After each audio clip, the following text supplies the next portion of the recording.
So ಬಹಳ tight schedule ಇದೆ.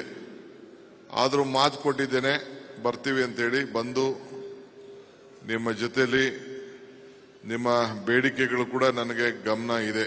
ಹಿಂದೆ ಎಲ್ಲ ಬೆಂಗಳೂರು ನಗರದ ಕಾಂಟ್ರಾಕ್ಟರ್ಸ್ ಎಲ್ಲ ಕೂಡ ನನ್ನ ಬಂದು ಭೇಟಿ ಮಾಡಿದ್ರು.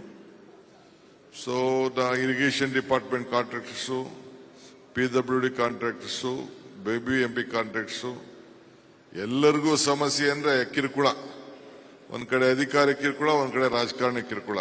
ಇದು ನಮ್ಗೆ ಅರಿವಿದೆ. ನಮ್ಗೆ ನಾನು ನಿಮ್ಗೆ ಮೊನ್ನೆ ತಾನೇ ನಾನು ಹೇಳಿದ್ದೆ, ನೀವು ಆದಷ್ಟು ಬಹಳ ಹುಷಾರಾಗಿರ್ಬೇಕು, ರಾಜಕೀಯದವ್ರು ಸವಸ ಮಾಡಕ್ ಹೋಗ್ಬಿಡಿ ಅಂತ ನಿಮ್ಗೆ ಹೇಳಿದ್ದೆ. ಯಾವುದೇ ಸರ್ಕಾರ ಬರಲಿ, ಬರೀ 4 ಜನ ಚಪ್ಪಾಳೆ ಹೊಡಿತಾ ಇದ್ದೀರಾ. ಸುಮ್ಮನೆ ಚಪ್ಪಲಕ್ಕೆ. ಯಾವಾಗೂ ನೀವೆಲ್ಲ ಕಾಂಟ್ರಾಕ್ಟರ್ ಎಷ್ಟು ಬುದ್ಧಿವಂತರಾಗಬೇಕಂದ್ರೆ ರೆಡಿಮೇಡ್ ಗಂಡುಗಳನ್ನ ಇಟ್ಕೋಬೇಕು. ನೀವು ಮುಂದಕ್ಕೆ ಭವಿಷ್ಯಕ್ಕೆ ಹಂಗೆ ಎಲ್ಲ ರಿಟೈರ್ಡ್ ಕೇಸ್ಗಳನ್ನೆಲ್ಲ ಇಟ್ಕೊಂಡು ಕೂತ್ಕೊಂಡ್ರೆ ನಿಮ್ಗೇನು ಪ್ರಯೋಜನ ಆಗೋದಿಲ್ಲ. ಇನ್ನ 4 ವರ್ಷ ಇರ್ತೀವಿ, ಅದಾದ ನಾವೇ ನಿಮ್ಮ ಸಮಸ್ಯೆಗಳನ್ನ ಬಗೆಹರಿಸೋದು, ನಿಮ್ಗೇನ್ ಬೇಕೋ ನಿಮ್ಮ ಪರಿಹಾರ ಕೊಡೋದು. ಇದನ್ನ ನಿಮ್ಮ ತಲೆಯಲ್ಲಿ ಇರಲಿ, ಇಷ್ಟು ಮಾತ್ರ ಇರಲಿ. ನಾವು ನೀವೆಲ್ಲ ಈ ದೇಶಕ್ಕೆ ಒಂದು ದೊಡ್ಡ ಅಡಿಪಾಯ. ನೀವಿಲ್ಲದೆ ಸರ್ಕಾರ ಏನು ಸಾಧ್ಯ ಮಾಡ್ಲಿಕ್ಕೆ ಸಾಧ್ಯ ಇಲ್ಲ. ನಾವು ಸರ್ಕಾರ ನಡೆಸ್ತೀವಿ, ನೀವು ಕಾಮಗಾರಿಗಳನ್ನು ನಡೆಸ್ತೀರಿ. ಇಬ್ರದ್ದು ದೇಶದ ಕೆಲಸನೇ, ರಾಜ್ಯದ ಕೆಲಸನೇ. ರಾಜ್ಯದ ಅಭಿವೃದ್ಧಿಯ ಒಂದು ಭಾಗ ನೀವೆಲ್ಲ. ನಮ್ಗೆ ಅರಿವಿದೆ ನಿಮ್ ಬಡ್ಡಿ, ಮೀಟರ್ ಬಡ್ಡಿ, ಬ್ಯಾಂಕ್ ಬಡ್ಡಿ, ಆಸ್ತಿಗಳ ಅಡ ಇಟ್ಬಿಟ್ಟು ಏನೇನ್ ಪ್ರಾಬ್ಲಮ್ ಇದೆ ಅಂತ ಹೇಳಿ.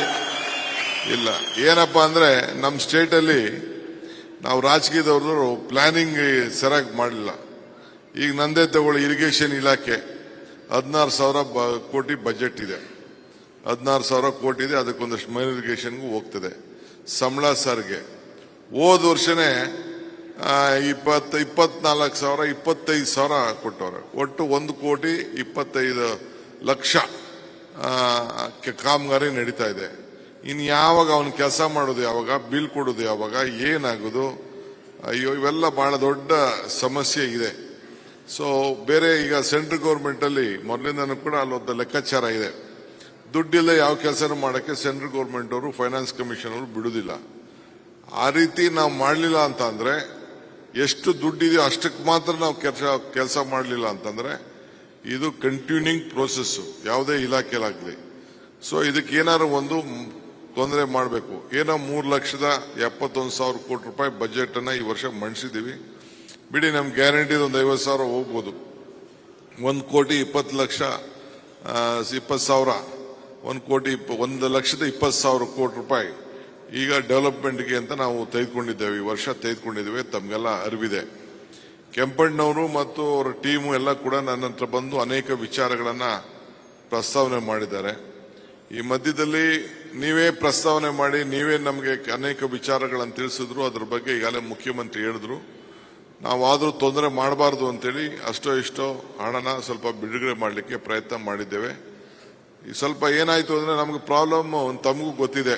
ನಮ್ಗೆ ಎಷ್ಟು ಹಣ ನಾವು ಎಷ್ಟು ಕೊಡ್ತಾ ಇದೀವಿ ಸೆಂಟ್ರಲ್ ಗೌರ್ಮೆಂಟ್ಗೆ, ಆ ದುಡ್ಡು ನಮಗೆ ಸರಿಯಾಗಿ ವಾಪಸ್ ಬರ್ತಾ ಇಲ್ಲ. ಈಗ ಒಂದು ಉದಾಹರಣೆಗೆ, ನಮ್ದು ಸೆಂಟ್ರಲ್ ಗೌರ್ಮೆಂಟ್ ಅಲ್ಲಿ ಮೊನ್ನೆ ಹೇಳಿದ್ರು, ನಮ್ಮ ನೀರಾವರಿ ಇಲಾಖೆಯಲ್ಲಿ 5,200 ಕೋಟಿ ರೂಪಾಯಿ ಅಪ್ಪರ್ ಭದ್ರಾ ಪ್ರಾಜೆಕ್ಟ್ಗೆ ಕೊಡ್ತೀವಿ ಅಂತ ಹೇಳಿ ನಿರ್ಮಲಾ ಸೀತಾರಾಮನ್ ಅವರು ಬಜೆಟ್ ಅಲ್ಲೇ ಸೇರಿಸಿದ್ರು, ಓದಿದ್ರು, ಎಲ್ಲ ಆಯ್ತು. ಕೊನೆಗೆ ಇಲ್ಲಿವರೆಗೂ ₹1 ಬರಲಿಲ್ಲ. ಹೆಂಗ್ ನಡೆಸೋದು? ನರೇಗಾ ವಿಚಾರ ಇರ್ಬೋದು, ಬೇರೆ ವಿಚಾರ ಇರ್ಬೋದು, ಎಲ್ಲ ಸಣ್ಣ ಕಾಂಟ್ರಾಕ್ಟ್ ಇಂದ ಹಿಡಿದು ದೊಡ್ಡ ಕಾಂಟ್ರಾಕ್ಟ್ ಎಲ್ಲ ಕೂಡ ಎಲ್ಲರಿಗೂ ಒಂದಲ್ಲ ಒಂದು ರೀತಿ ಸಮಸ್ಯೆ ಆಗ್ತಾ ಇದೆ. ಸೊ ಅದರಿಂದ ಎಷ್ಟಿದೆ ಅಷ್ಟಕ್ಕೆ ಕೆಲಸ ಮಾಡಿದ್ರೆ ಏನು ಪ್ರಾಬ್ಲಮ್. ನೀವು ಕಾಂಟ್ರಾಕ್ಟ್ಗಳು ಕೂಡ ಕೆಲವರು, ನೀವಲ್ಲ, ದೊಡ್ಡ ದೊಡ್ಡ ಕಾಂಟ್ರಾಕ್ಟ್ಗಳು ಈ ದೊಡ್ಡ ದೊಡ್ಡ ಪ್ಯಾಕೇಜ್ ಅಂತ ಹೇಳ್ತಾ ಇದ್ರಲ್ಲ, ಇವ್ರು ಏನ್ ಮಾಡ್ತಾರೆ ಅಂದ್ರೆ ಇದನ್ನ ಅವ್ರ ಅನುಕೂಲ ಆಗ್ಲಿ ಅಂತೇಳಿ ಕೊನೆಗೆ ಅವ್ರು ತಗೊಂಡು ಕೊನೆಗೆ ನಿಮ್ಗೆಲ್ಲ ಭಾಗ ಮಾಡ್ಕೊಂಡು ಹೋಗುವಂತ ಒಂದು ಪರಿಸ್ಥಿತಿ ಕೂಡ ಮಾಡ್ತಾ ಇದೆ. ಆ ಮಾಫಿಯಾನು ಅದನ್ನೆಲ್ಲ ತಯಾರು ಮಾಡಿದಂತ ನಮ್ಮ ಅಫಿಷಿಯಲ್ಸ್ ನೇರವಾದಂತ ಒಂದು ಪೊಲಿಟಿಕಲ್ ವಿಲ್ ಬೇಕು.